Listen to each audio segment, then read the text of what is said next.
자, 이어서 또 전류에 의한 자개의 세기 중에서 이번엔 이렇게 직선으로 이루어져 있는 유한한, 유한장 직선 전류에 의한 자개의 세기를 생각해 보겠습니다. 그런데 이걸 유도하는 과정이 상당히 복잡합니다. 역시 제가 전에 강의해 놓은 자세한 증명 과정이 있고요. 여기에서는 결론만 받아들이고 가겠습니다. 이렇게 이만큼 유한한 도선에 I라고 하는 전류가 흐를 때 그때 여기에서의 이 자개의 세기를 구하는 건데요. 이때 각각 요 길이를 A, 그 다음에 요 각을 감마, 여기를 R, 여기를 베타, 그 다음에 여기 세타, 아무튼 이렇게 잡았을 때 그때 유한장이기 때문에 비오사바르의 여기 델타 H를 이용하겠다는 거죠. 이거 지난 시간에 했고요. 요 비오사바르의 이 공식에 의해서 다음과 같이 즉 유도하는 과정들이 있습니다. 이런 유도하는 과정들을 복잡하게 되어 있는데 여기에서는 그 부분을 과감히 생략하고 결론은 바로 이때 요때의 각을 세타1, 여기를 세타2 이렇게 얘기하고 이때의 각을 알파1, 알파2라고 했을 때 그때의 즉 세타1, 2를 이용하는 공식은 사인을 이용하고요. 그 다음에 알파1, 2를 이용하는 공식은 코사인 값을 이용해서 이렇게 이 점에서의 자개의 세기를 구하는 공식 이끌어낼 수 있습니다. 여기에서는 이렇게 결론만 받아들이고 차후에 이제 시험 앞두고 여러분들이 또 기출문제 속에서나 이럴 때 암기해 주시면 좋습니다. 우선은 그렇게 유도가 되었다는 거고요. 그렇다면 이렇게 정삼각형의 중심에서의 자개의 세기는 그럼 어떻게 만들어질 것인가? 이것은 지금 이 하나의 유한한 이 직선 전류에 의해서 만들어지는 이 자개의 세기를 구할 수 있다면 그거에 몇 배 주면 됩니까? 총 3개의 변이 있으니까 곱하기 3을 해주면 되는 거죠. 그래서 그때 이 각을 우리가 세타1이라고 하면 이건 정삼각형이니까 여기가 30도, 여기 90도, 여기 60도가 되면서 그래서 세타1 60도, 세타2 60도 이렇게 대입하는 과정에 의해서 그리고 이때의 이 거리는 역시 정삼각형에서의 높이에서의 여기가 무게중심이죠. 뭐 그런 걸 이용해서 구한 겁니다. 그래서 시험 볼 때 그때그때 얘를 유도하기가 굉장히 곤란하기 때문에 사실상 이 정삼각형의 중심 역시 그때의 자개의 세기 구하는 공식 암기해야 된다 이렇게 보셔야 되고요. 정사각형도 마찬가지입니다. 정사각형도 뭐 여러분들 지금 우리가 개념 강의 이렇게 요점 강의 하면서 당연히 뭐 외우실 분들은 외우시되 너무 여기에 지금은 집중하지 마시고 어떻게 해서 얘가 만들어졌구나 정도 이해하시면서 기출문제 또 반복하시면서 기억을 해두시면 됩니다. 여기도 정사각형의 중심에서의 자개의 세기는 요거 하나, 그렇죠? 요 하나에 의한 자개의 세기를 구한 뒤에 곱하기 얼마를 해주면 됩니까?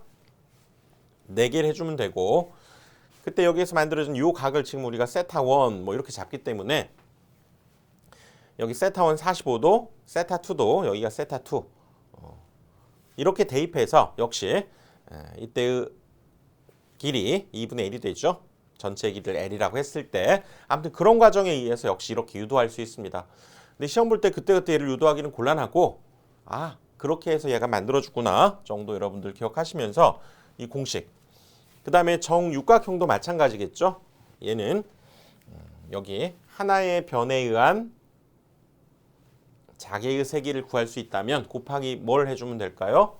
6을 해주면 되고 역시 그때 이루는 요 각은 30도이기 때문에 30도 대입하고 또 그때 요 길이 역시 구하기가 좀 곤란하죠. 어렵죠. 하지만 그렇게 구해서 결국 이런 값을 얻어낼 수 있습니다. 그런데 이것을 일반화시켜서 삼각형이든 사각형이든 육각형이든 이것을 구할 수 있는 즉 통합된 공식이 있습니다. 그때의 H는 여기는 몇 각형이냐 할 때 n 값을 넣어주면 되고요.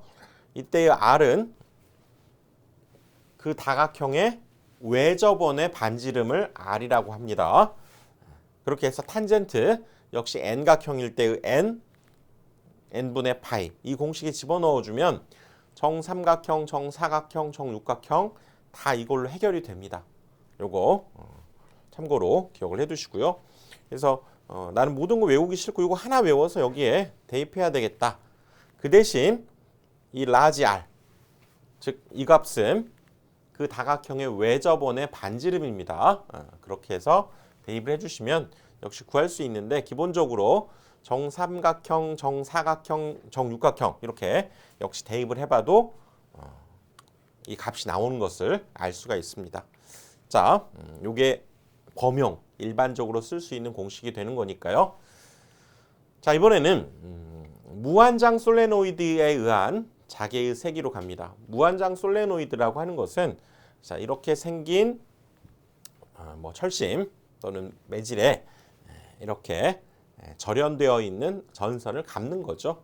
이렇게 감아놓은 것을 솔레노이드라고 하고 무한장 끝없이 감아놨다고 했을 때 그때 이거에 의해서도 자개가 만들어지는데 자 어느 정도의 세기가 만들어지는가를 생각해 보자는 거죠.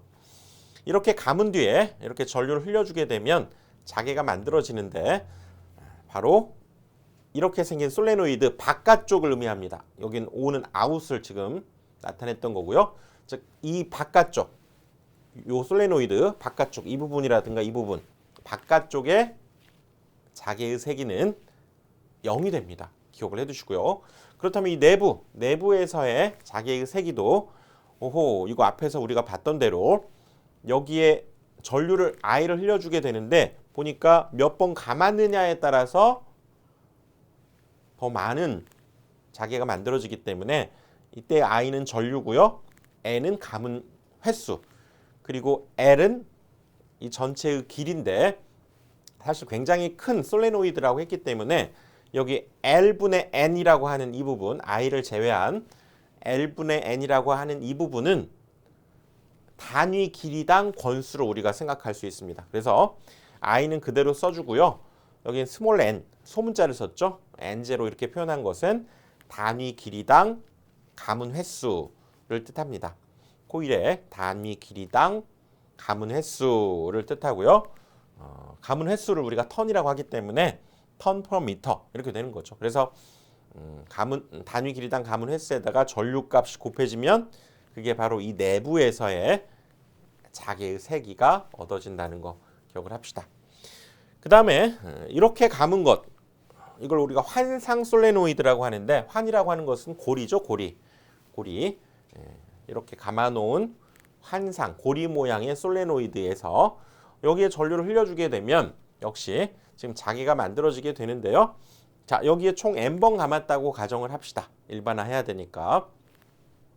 그럴 때 여기에서 중심에서부터 여기 한 가운데까지 평균 거리가 되겠죠.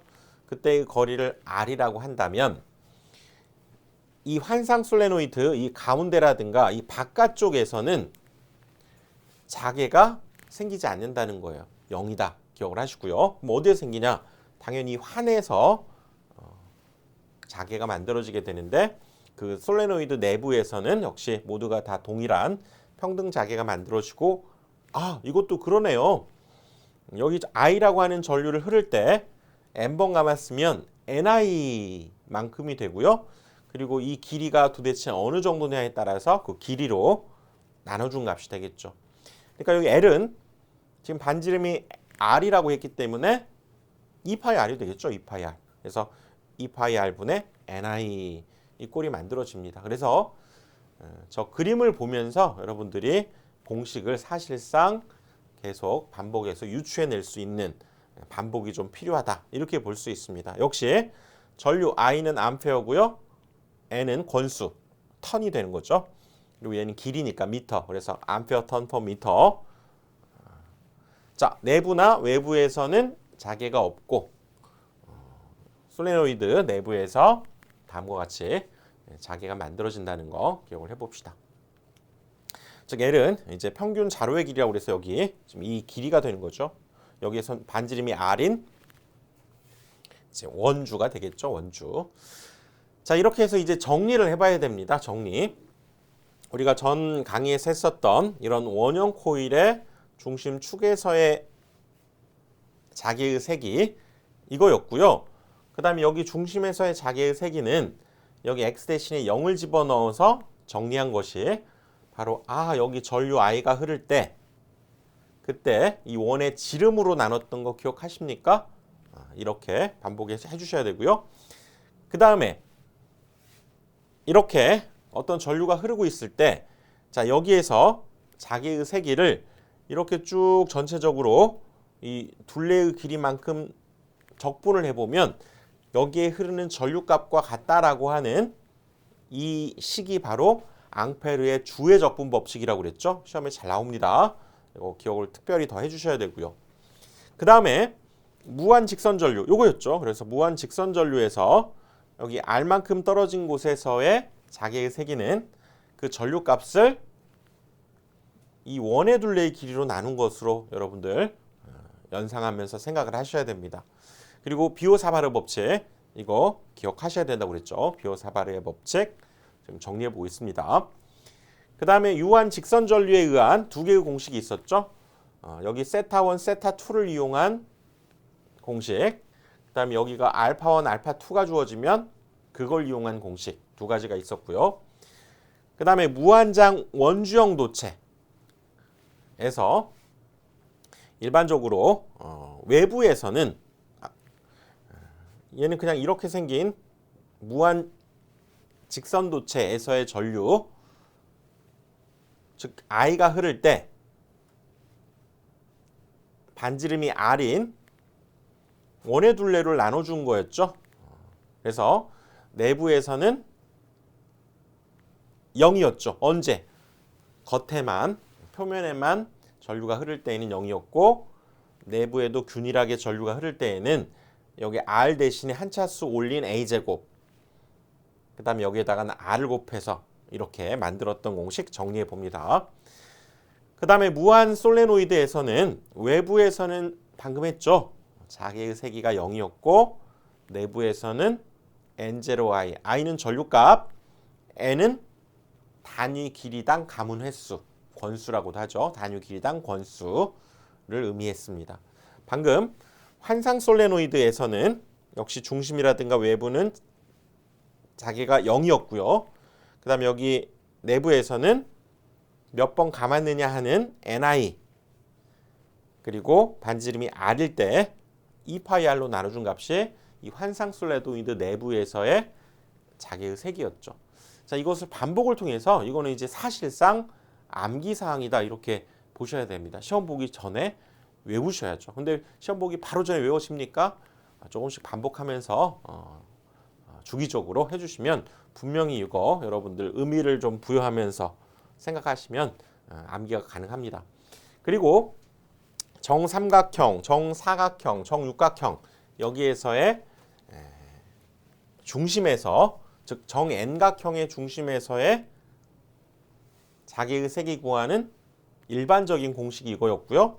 정삼각형, 정사각형, 정육각형 이렇게 되니까 뭐 이거는 여러분들 문제를 풀어가면서 그때 한 번씩 반복해서 기억을 해주시는 것이 사실상 암기사항이다 이렇게 봐야 됩니다. 자, 이렇게 해서 전류에 의한 자개의 세기 살펴봤고요. 다음 강의에서 또 이어가겠습니다.